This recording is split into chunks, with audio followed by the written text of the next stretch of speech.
अभिनेत्री कंगना रनौत के खिलाफ जलगांव में फूट पड़ा सेना का गुस्सा। कंगना के प्रतिमा को जूते मारकर महिला ने दिखाया रोष। स्थानिक मुक्ताईनगर के परिवर्तन चौराहे पर किया जूते मारो आंदोलन। कंगना रनौत फिर एक बार अपने विवादित बयान को लेकर सामने आई है। मुंबई को पाक के समान दर्जा देकर और पुलिस की अवमानित प्रताड़ना भरे शब्द प्रयोग कल कंगना ने किए। उसी को लेकर पूरे प्रदेश में इसके खिलाफ रोष व्यक्त हो रहा है। तो शिवसेना ने कंगना को आड़े हाथ लेते हुए उग्र रूप धारण किया है। कल जलगांव जिले के मुक्ताईनगर में इस बयान का विरोध जताते हुए महिला ने कंगना के प्रतिमा को जूतों से फटकारा तो प्रशासकीय अधिकारी को ज्ञापन देकर कार्रवाई की मांग की। सेना तालुका प्रमुख समेत मुक्ताईनगर सेना पदाधिकारी एडवोकेट खैरनार ने सुनाए खड़े बोल। IB7 न्यूज के लिए अक्षय काठोके, मुक्ताईनगर। हे आमच्या आंदोलनाच्या बद्दल कंगना रनौत जे अपशब्द त्यांनी जे महाराष्ट्र पोलिसांच्या विरोधात बोलले की महाराष्ट्र पोलिसांवर त्यांना विश्वास नाही, काही नाही, आणि माननीय संजय राऊत साहेब त्यांच्या व्यवस्थित सांगत होते की तुम्हाला महाराष्ट्र पोलिसांवर विश्वास आहे आणि ठेवला पाहिजे, कारण महाराष्ट्र पोलीस हा, मुंबई पोलीस हा सर्वात आपल्या इंडियात श्रेष्ठ पोलीस आणि त्यांची यंत्रणा भारी आहे। त्या संदर्भात आम्ही इथे कंगना रनौतच्या विरोधात आंदोलन केलं आहे। ज्या महाराष्ट्रात तुम्ही राहतात आणि ज्या महाराष्ट्रात ज्या मुंबईच्या भरोश्यावर तुम्ही व्यवसाय करतात, तुम्ही तुमचं सर्व व्यवसाय चालतो, त्या मुंबईवर आणि त्या मुंबई पोलिसांवर तुम्ही आक्षेप घेतात, त्याच्या विरोधात आम्ही इथे आंदोलन केलेलं आहे। आणि ह्या आंदोलनाचा निषेध म्हणून, कंगना रनौतचा निषेध म्हणून हे आंदोलन आम्ही इथे केलेलं आहे। आजचे जे निषेध म्हणून आंदोलन झाले त्याबाबत शिवसेना सल्लागार कार्यकर्ते मनोहरजी खैरनार अपनी प्रतिक्रिया देते हैं। आज जो देश भर में माहौल चल रहा है सुशांत सिंह की मौत की वजह से, देश भर में अनेकों ऐसे लोग होते हैं, अनेकों ऐसे गरीब कस्बे के लोग होते हैं जो मजदूर होते हैं, उनके ऊपर अत्याचार होते हैं, उनके साथ नाइंसाफ़ी होती है, उनका भी तो कोई कानूनी अधिकार है। इस देश में गरीबों की हर रोज़ हत्या हो रही है, उसके लिए दुख जताने के लिए या आवाज़ बुलंद करने के लिए कोई फिल्म का सितारा नहीं आता। मुंह पर लाली पाउडर लिप छापने वाले किसी के इंसाफ के लिए क्या लड़ेंगे।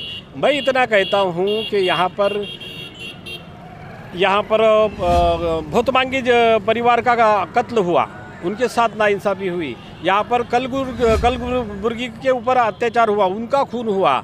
यहाँ पर अपने अंधश्रद्धा निर्मूलन वाले दाभोलकर जी की हत्या हुई है, उनके बारे में कोई फिल्म वाला सामने नहीं आया। यहाँ पर अनेकों ऐसे लोगों के ऊपर अत्याचार होते हैं और दिन ब दिन हो रहे हैं।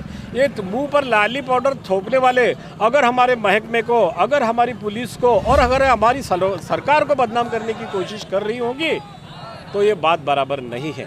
हमारा ये कहना है कि हर किसी का दुख दर्द ही होता है। कानून सबके लिए एक है, सबके लिए समान है। किसी एक के लिए हमें इस बात से अफसोस ही है कि सुशांत सिंह जी का कत्ल हुआ है या उन्होंने खुदकुशी की है। उन्हें खुदकुशी करने के ऊपर किसने आमादा किया है, वो गुनहगार है ही। मगर भोतमांगी का कत्ल करने वाले भी तो गुनहगार थे, कलबुर्गी जी का कत्ल करने वाले भी तो गुनहगार ही है, और गौरी लंकेश का खून करने वाले भी तो कत्ल वाले खूनी ही है। उनकी तफ्तीश पुलिस इतनी ज़ोरों शोरों से नहीं कर रही, CID इतनी तफ्तीश नहीं कर रही। फिर एक फिल्मी सितारा अगर इस तरह से गुजर जाता है और उसके बारे में अगर इतने लोग इस तरह से काम करने के फिल्मी सितारे रास्ते पर आते हैं, देखो दुख दर्द में मेकअप करके आपको स्टेज के ऊपर से बयानबाजी करने से किसी का दुख हल्का नहीं होगा या कानून का असर कम ज़्यादा नहीं होगा। अगर आपको इंसानियत के लिए लड़ना है तो सोनू सूद के जैसे रास्ते पर आओ ना, गरीबों की भूख की पहचान करो, गरीबों के दुख दर्द को जानो। हम सोनू सूद को सलाम करते हैं। बाकी दूसरों ने जो मुंह के ऊपर लाली पाउडर थोप के अगर इस हंगामे में उतरने की और हंगामा खड़ा करने की कोशिश कर रहे होंगे तो ये सरासर गलत है। हम कंगना रनौत जी का वो एक महिला होने के नाते, ज्योतिराव फुले जी के मेरे पीछे उनका पुतला है, उनके सामने मैं बात करता हूँ कि कंगना रनौत जी का हम इस्तेकबाल ही करेंगे, उन्हें हम इज्जत ही बख्शेंगे, क्योंकि वो महिला है, उसे अपनी आवाज़ बुलंद करने का पूरा अधिकार है। मगर सिर्फ सुशांत जी के मृत्यु के बारे में या उनके इंतकाल के बारे में इतनी बातें बढ़ा चढ़ा कर करना, और पूरे सरकार, पुलिस महकमा और मंत्रालय में बैठे हुए राउत जी है, वो खासदार है, वो बहुत से नेता है, हमारे नेताओं को बदनाम करने का अधिकार इन्हें किसने दिया?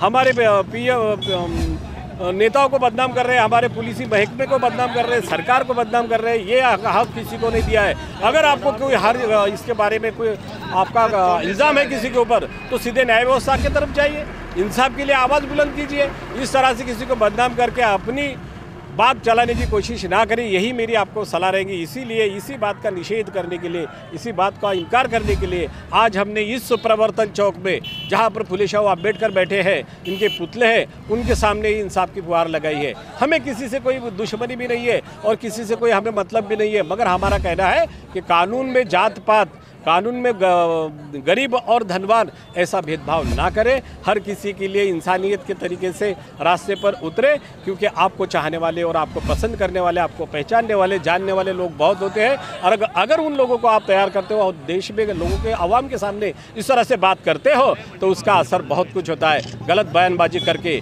देश में माहौल ख़राब करने की कोशिश ना करें। पुलिस महकमा है, CID है, या कोई तफ्तीश करने वाली हमारी मशीनरी है भारत सरकार की, वो अपने ढंग से काम कर रही है। अगर मशीनरी में आपको कोई खोट नजर आती है तो आप उनके खिलाफ भी मुकदमा दायर कर सकते हैं, उनके खिलाफ भी इंडियन पिनल कोड के तहत गुनाह दाखिल कर सकते हैं। इसलिए महकमे को और सरकार को बदनाम ना करें। सरकार में बैठा हुआ हर कोई शख्स गरीबी से गया है, कोई धनवान तबके से गया है, कोई बुद्धिमान तबके से गया है, कोई होशियार भी है, सब तरह के किसानों के नेता भी वहाँ बैठे हैं, गरीबों के हमदर्द भी वहाँ बैठे हैं। सबको अगर बदनाम करने की कोशिश अगर इस तरह से कैमरे के सामने नाचने वाले करेंगे तो उसको हम कतई बर्दाश्त नहीं करेंगे। आप अपनी बात अगर है तो सरकार के तरीके से, कानून के तरीके से और कानून के लहजे से ही लोगों के सामने रखें, ये मेरी मांग है। और इसके अगर कोई नकली फिल्मी सितारा आकर ऐसी कोई इंसाफ की फुहार लगाएगा तो उसको जवाब देने के लिए हम हर कदम आगे बढ़ेंगे। हम फुले शाह अम्बेडकर जी को साथ में सामने रखकर ये बात कर रहे हैं। जय महाराष्ट्र, जय महाराष्ट्र, जय भीम। शुक्रिया।